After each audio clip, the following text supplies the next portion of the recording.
One of the most important tools for 3D printing, in my opinion, is a good soldering station. Not only for soldering itself, because of all the cables you have in 3D printing, also the main board, like I used to solder the cables on the main boards and on the PSU if possible, to make sure you have a good connection. Also lengthening cables, getting better cables on it, and doing some small or bigger repairs on them. Also, I use them for making the plastic melt a little bit better on places to connect them, or just make them accurate size, or repair prints, or really just paste them together by melting parts and just putting them together like that. And of course, then you need a good soldering iron, or multiple, because if you have a normal soldering iron and a normal tip, not only here the tip will be destructed if you use it for the plastics, depending also if you PLA or PETG or ABS or things like that, but also this bigger part will slowly get demolished and not able to change the tips anymore. So it's better just to have different handles or different irons which you can do a temperature setting on, because you want the temperature to be just good enough to melt, but without getting over melting and smoking and burning the plastics. So that's why I normally used this 936 stations that looks like this. I had one bought a couple of years ago and have a couple of handles, and with the 5 prongs, so you can just put them in and change whatever handle you want. So I got a couple of handles for them that just plug in, turn it off, plug it in, and turn it on again. And then one with bigger tips, one with smaller tips, because the tips are easy to exchange and pretty cheap. But I don't want to open up the handle every time to just change the tip out, especially if they're stuck because of melting the plastic. So I got a wider one. The original one that with this tip is not that practical for most soldering work, but okay for plastic many time. And they work like you have here. You have, like you see, the 5 contacts, and 2 of them are the heaters, and 2 of them are for the sensor that is inside. It's a thermistor kind of sensor in this case, in the 936. Of these types I had, at least.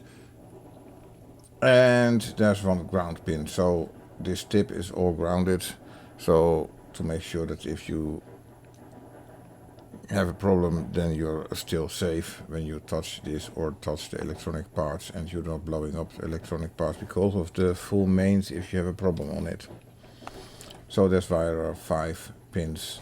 Of course, normally the nuts should be grounded as well, but that's not that important for the soldering work. Also, you got the calibration part here. You can screw it in and then calibrate it for the right temperature for your tip. Of course, I do that for the soldering handle and not for the plastic iron, because they're all a little bit different of temperature.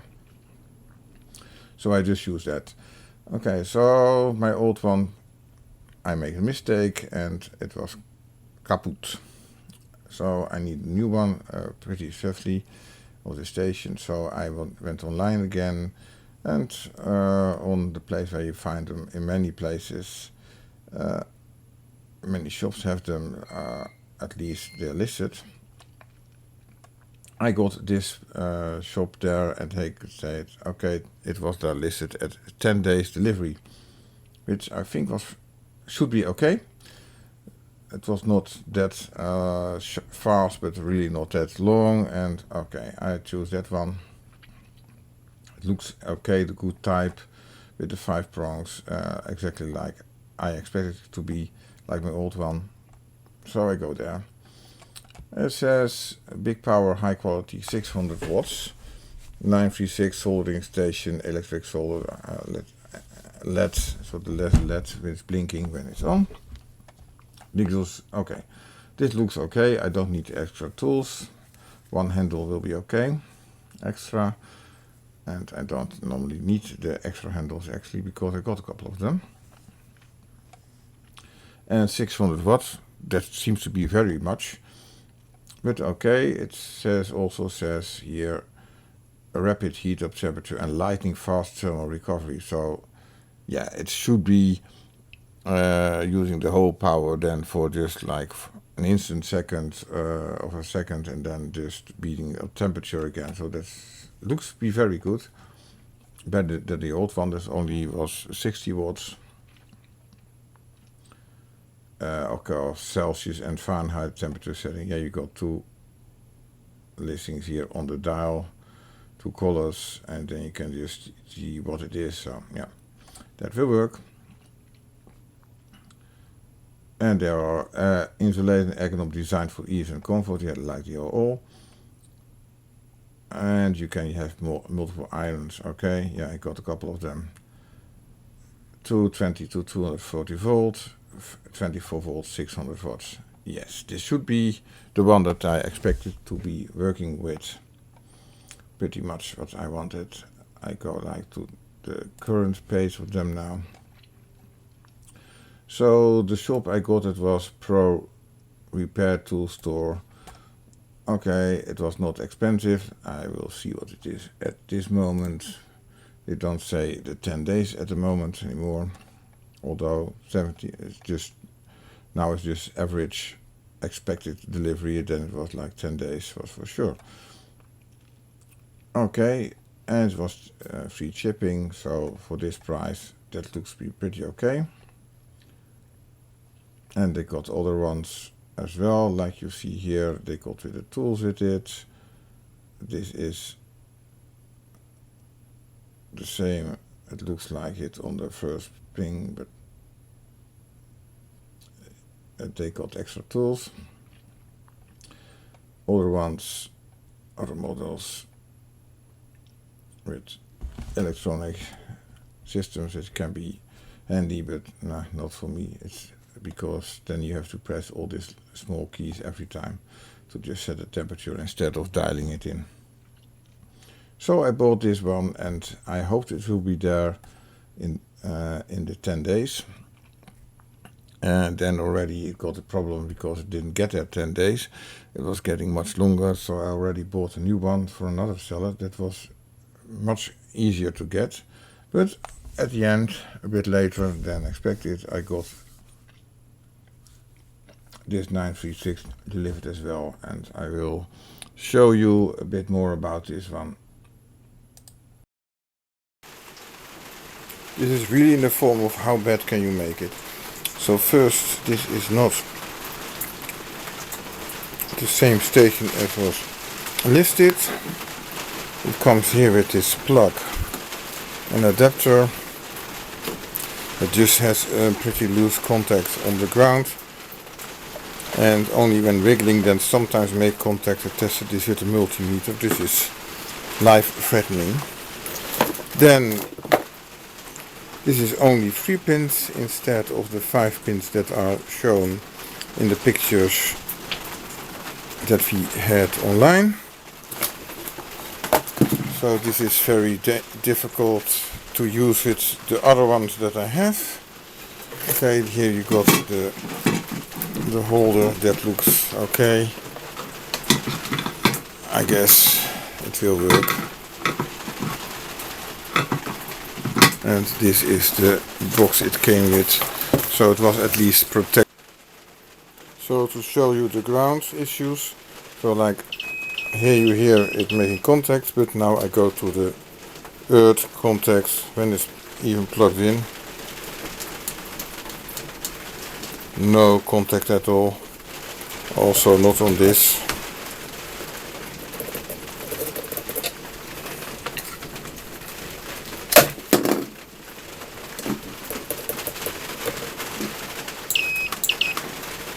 So now directly on the plug without adapter, then there is some contact, but with the adapter used that is provided, no contact. This is very dangerous, so don't use these ones, don't trust this seller. Besides, bringing it much too late, not in the 10 days that they said on the internet site, on the shop. As you can see, the brown wire is connected directly. That should be the normal voltage line, and the return line is then switched and fused. So this is totally the wrong way around. It is kind of dangerous, because even when you turn it off and the switch is blown, then you still have the full power, the full voltage on this system. Of course, it's only going into the transformer, so that should be okay. On this thing, I opened it just to see how the cables are, and like you saw, here you've got the little main board, which is very tiny. I have no idea how it works. It seems to be prepared for 5-pin plug, but there's only a 3-pin plug on it. So I have to test how it works with the temperature calibration and such. But like I showed you, the earth connection is not going through the adapter, so yeah, you have to change the plug and the cable to make it safer. So the little board, like I said, I don't know how it exactly works with only 3 connections on it. Already botched electric cable on it for a ground of the plug.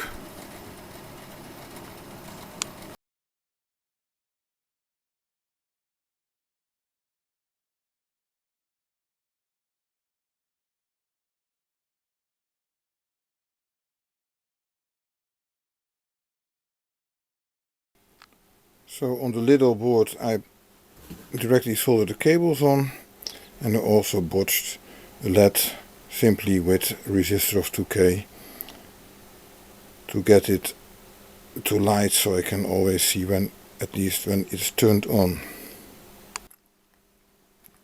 One of the nicest things of a soldering control system like this is that it should at least be maintaining the temperature with a thermistor or some other kind of measuring device, so that when you cool it down it will automatically stay on temperature, which should be okay if you are doing big plates or things like that in soldering.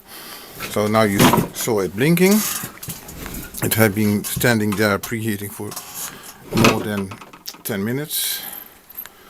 Here you can see, I guess, the measuring, and you see it using not that much power, but it's switching all the time, so it's just a couple of watts an average, and every time switching again and again and again. Okay, so now I will do the wet sponge test. I put way too much water in this sponge, and of course then I expect when I put it on that it will start heating continuously for a while.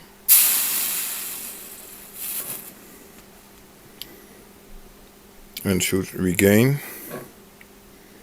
I don't see it blinking much more or much longer. But maybe the indication is not, and now it's not even 100 degrees, because you don't hear it hissing anymore. It also is not using much or any more power, as it seems. It doesn't react on this, or not really on this lower temperature.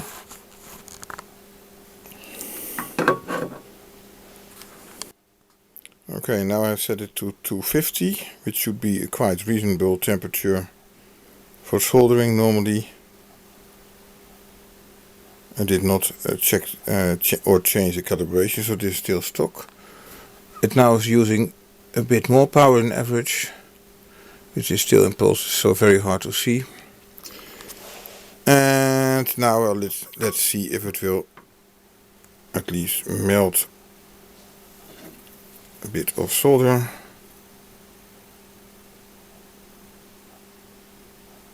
As you can see, it does at least melt, and when you put it on the wedge sponge again, it solidifies.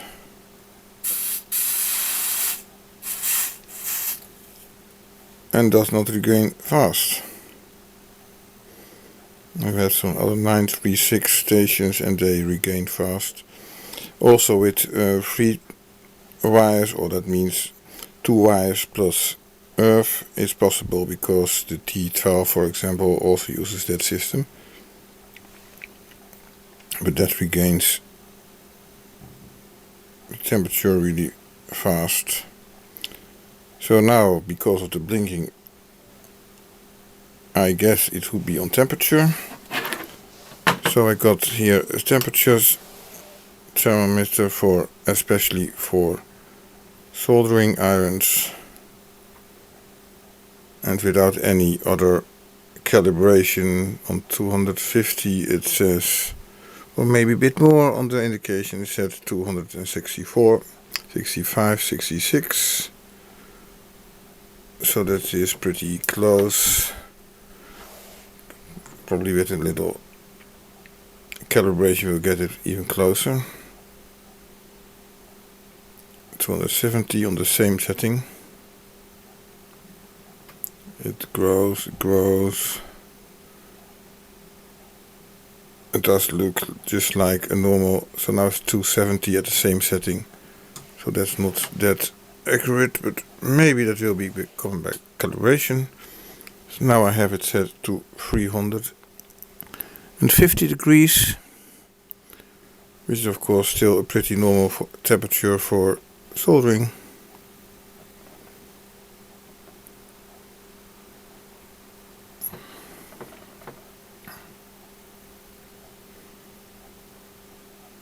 And without extra blinking, it slowly heats up. 307 degrees, 208, 309, 10. It doesn't go blinking very much faster. So it seems to be some kind of interval with the temperature setting, but not really combined with the whole temperature. The power measurement is also getting a longer time, but is not really switching to full power. And it was listed at a 500 watt unit instead of only a 50 watt unit, and it never even gained on full power. So now turning on full power.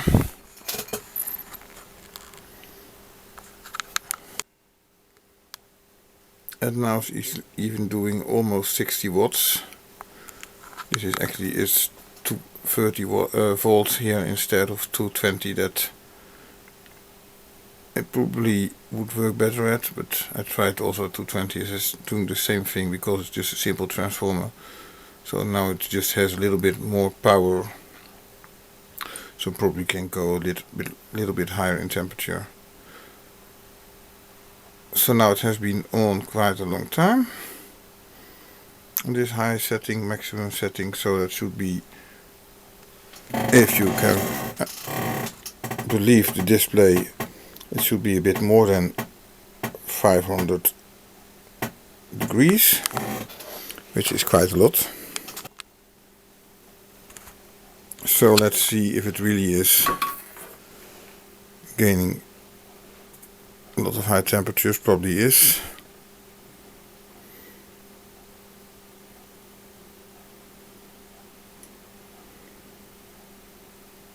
More than 522 degrees. So it really gains temperature, that's for sure.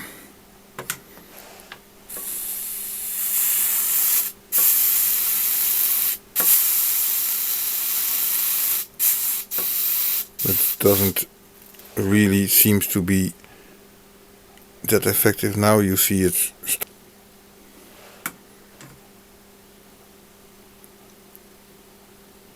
So now the same setting is still trying to heat up.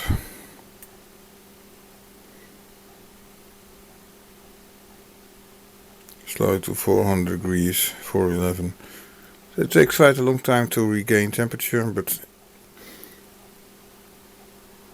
it seems to be more getting there than with the lower temperature setting. It's just blinking quite slowly.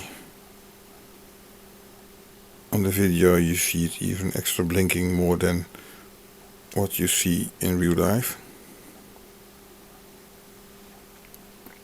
Same temperature as before, and now slowly start to get over 450.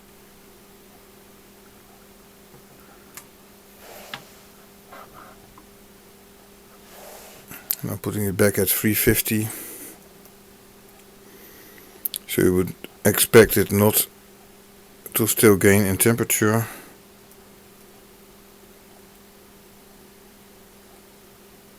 And it slowly goes down. So it is kind of measuring somehow, or reacting at least to the temperature setting, but it's not doing a very good job for that. I've got other 936 stations that are working, doing this much faster than this.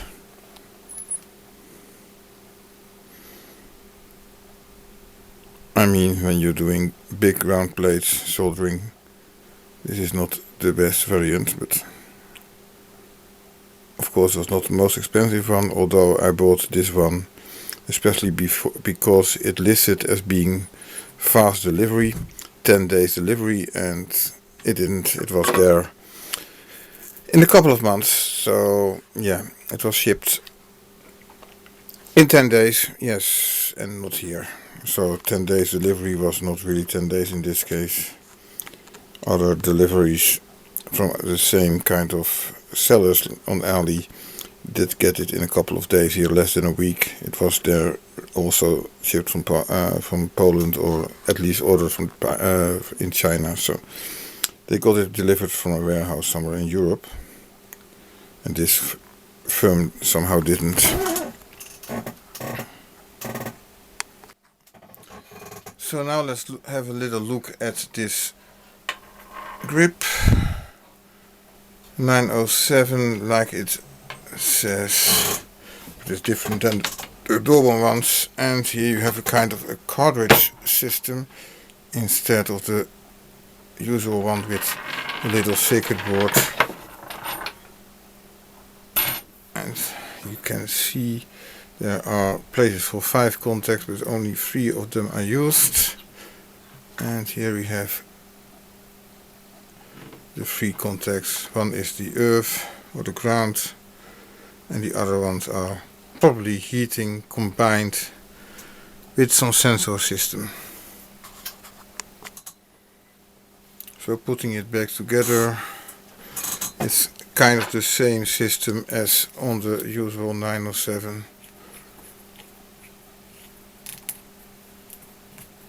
So I just replace the color, put the tip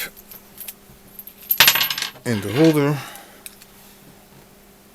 and it looks like you can use the normal kind of tips for the 907, so that's pretty cool. And then of course you carefully put it back in and screw it together. So the kind of conclusion of this system, well, yeah, it's not expensive. It didn't come as fast as it should have come. It's kind of working, but not that good in temperature stabilization as I expected it to be. And because of the different kind of connection and cartridge, then it's not really compatible with the other 936s or 907 holders that I have. They're all rated at 24 volts, 50 watts. I don't know if you can see it here, but so there are differences in this kind of style. The tips will probably fit. There's sometimes a little differences, as you've seen in the other ones. Safety is really a concern, so really check your soldering system before using it and change the cabling on it. There's a kind of earth connection listed on the back here, but there's nothing to be connected to, so you cannot ground yourself to it either. But I think that's okay. In most cases not used anyway, but yeah, it's not the perfect design, not the perfect soldering system, and yeah, really a lack with the cable, and then this stupid adapter which is really not making any ground connection, so it's pretty unsafe to use with this cable. It's just, yeah, this should not be there. This should be a better system. At least for the EU, just get a normal EU plug on it and some decent wiring. This is the normal EU plug, of course. Also, it's rated 10 amps on the radio plug. I don't believe this is 10 amps. When you're looking at this really tiny wires, I would not try to put 10 amps through it. At least not extra fused, because this is really too thin to be getting this much of power as it is rated. So yeah, okay. Check your system before, and don't buy from this seller because he's just talking crap.